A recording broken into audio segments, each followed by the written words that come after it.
Item number 1, Control of Economic Activity, Occupied Territories Bill 2018.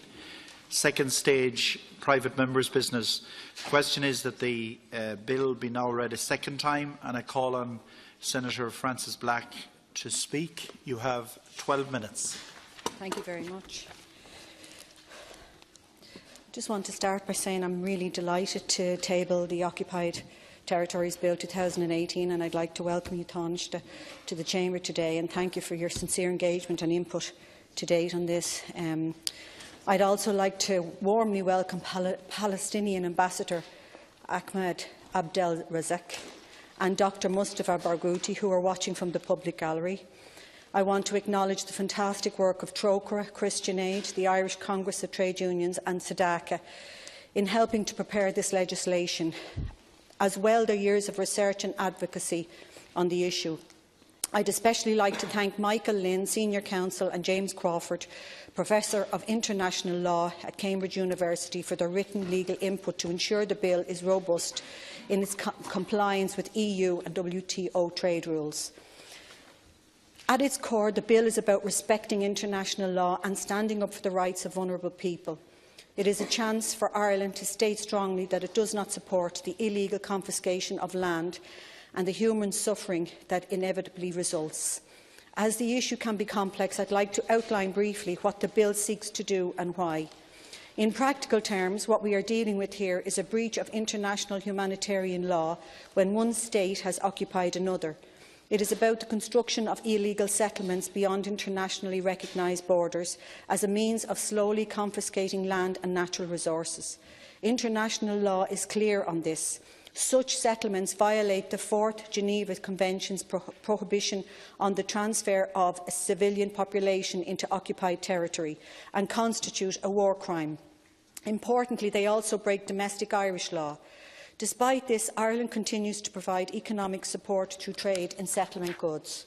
The most high-profile, clearly documented modern example is the Israeli settlement of the Palestinian West Bank, which has been repeatedly condemned by the EU, UN and Irish Government, who, I want to quote directly, they state that Ireland and its EU partners have a clear position on Israeli settlements. The West Bank, including East Jerusalem, Gaza and the Golan Heights, are territories which have been occupied by Israel since 1967. Israeli settlements are illegal under international law, constitute an obstacle to peace and threaten to make a two-state solution to the conflict impossible. That peaceful solution is what we should all be seeking. But trade in settlement goods is fundamentally undermining it. In the occupied Palestinian territories, people are forcibly kicked out of their homes, fertile farming land is seized, and the fruit and vegetables produced are then exported to pay for it all. We strongly condemn the settlements, but support them economically. As international law is clear that the settlements are illegal, then the goods they produce are effectively the proceeds of crime. We must face up to this. We cannot keep supporting breaches of international humanitarian law and violations of people's human rights. That's what this bill seeks to do. It can end our complicity by prohibiting the import and sales of goods from illegal settlements, as well as Irish involvement in the provision of settlement services and the extraction of natural resources. Section 3 outlines the scope of this legislation, which is important given the variety of military occupations around the world. If enacted, the bill will apply by default to territories where there is clear international legal consensus on the status of the occupation, as outlined in judgments of international courts like the ICJ and ICC. This includes the occupied Palestinian territories. It then provides for the option to go beyond this, but only where there is agreement between the Minister and both houses of the Oireachtas. This is an objective standard that works on the basis of consensus. We begin from the most limited position, relying on legal certainty, and move beyond that only if the houses agree. The principle remains the same, however, and the application of the bill could be extended to territories where a similar case for occupation can be made. It is also really important to be clear that this is not a boycott of Israel or a ban on Israeli products. We must be accurate on this. We are making the same distinction that the EU does between goods from Israel and goods from illegal settlements beyond its borders. In 2012, then Taoiseach Eamon Gilmore outlined this important distinction. He said, "I have previously stated that Ireland would support a ban on settlement products. We do not support bans or boycotts on Israel, and this is not in question, but the products of illegal settlements constitute a separate and specific matter. I'd urge my colleagues to keep this vital distinction in mind. To me, this issue matters because of the devastating impact it has on human lives on the ground. This is what I'm concerned with. The little girl whose horizons are bounded by soldiers and a steel fence, whose family suffers from deprivation because they can no longer farm their land. It is the child who goes without eating because what was once food on the table is now harvested and sold around the world to pay for occupation. I stand today in opposition to this war crime, not because of the abstract legal principles, but because of the very real human suffering caused on the ground. This is the daily reality in the occupied West Bank. The construction of illegal settlements has seen extreme water shortages, lack of electricity, restrictions on movement, house demolitions and land confiscation. Over 500,000 settlers have been transferred into the area, supported with financial incentives and highly subsidised housing. As land is gradually confiscated, it becomes increasingly difficult to provide basic services, and the viability of a functioning Palestinian state is undermined.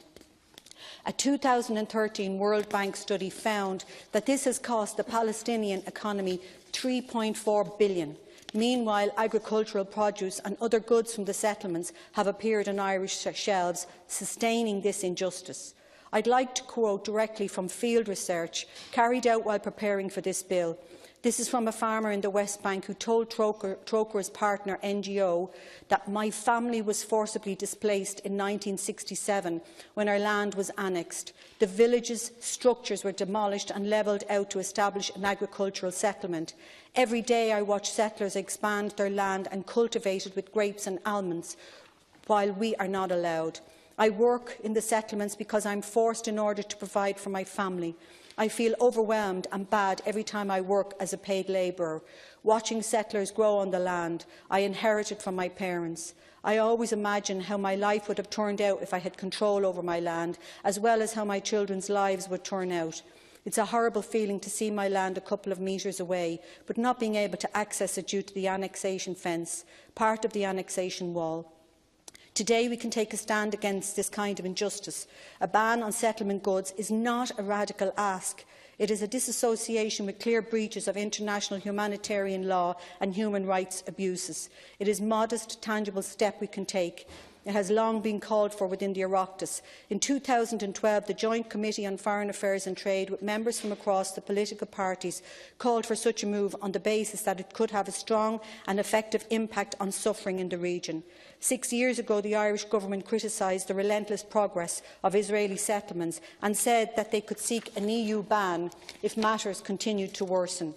In the years since then, it has only gone one way, with settlements expanding, more homes being demolished and land confiscated.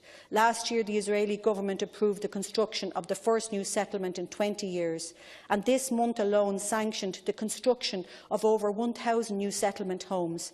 It is clear that mere condemnation simply has not worked. As long as we support the settlements economically, as long as they remain profitable, they will continue to grow. Concerns have been raised over our capacity to do this as a member of the EU. And on this point, I would refer to the formal legal opinions provided by Michael Lynn and Professor James Crawford. Yes, the EU's governing treaties outline common trade rules, but Article 36 provides for exceptions where they can be justified on the basis of public policy or the protection of the health and life of humans. Member States are perfectly entitled to seek derogations when it serves a fundamental interest of the state, such as ensuring respect for international humanitarian law or indeed our own domestic laws. This is made absolutely clear in the legal opinions, which I am happy to share with my colleagues, where the issue here is not legal capacity but political will. I fully agree that a coordinated EU action would be fantastic, but the Taoiseach himself told the Dáil last week that there is just no prospect of that happening.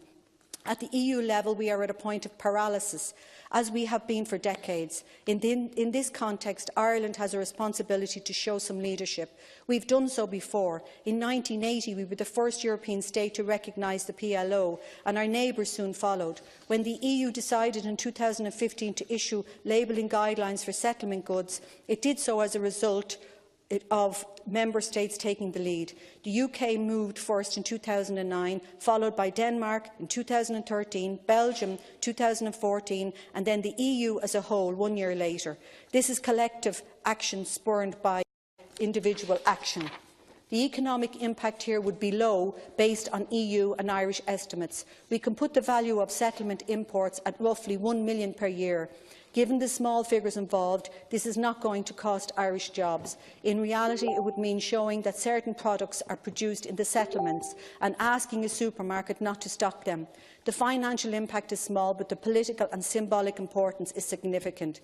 I think back to the brave Duns workers who stood out against apartheid in 1984. This was not just about the money, but the principle. They refused to be complicit, and so should we.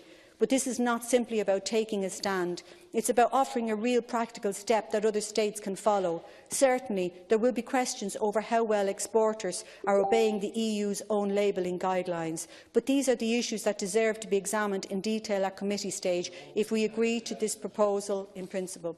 There is a wealth of information available, for example, linking specific products to specific settlements, most recently from a coalition of 22 human rights organisations working in the region. What's clear is that a peaceful two-state solution has never been under greater pressure. I've spoken with you, Taoiseach, and I recognise and respect your genuine determination to work on this issue, but I believe that Ireland needs to be firm in stating that our foreign policy will always respect international humanitarian law and human rights, and that illegal expansion is not acceptable. We have a duty to stand up to injustice, and we owe it to those living at the sharp end of occupation. I ask my colleagues to take that stand today. Thanks, Senator.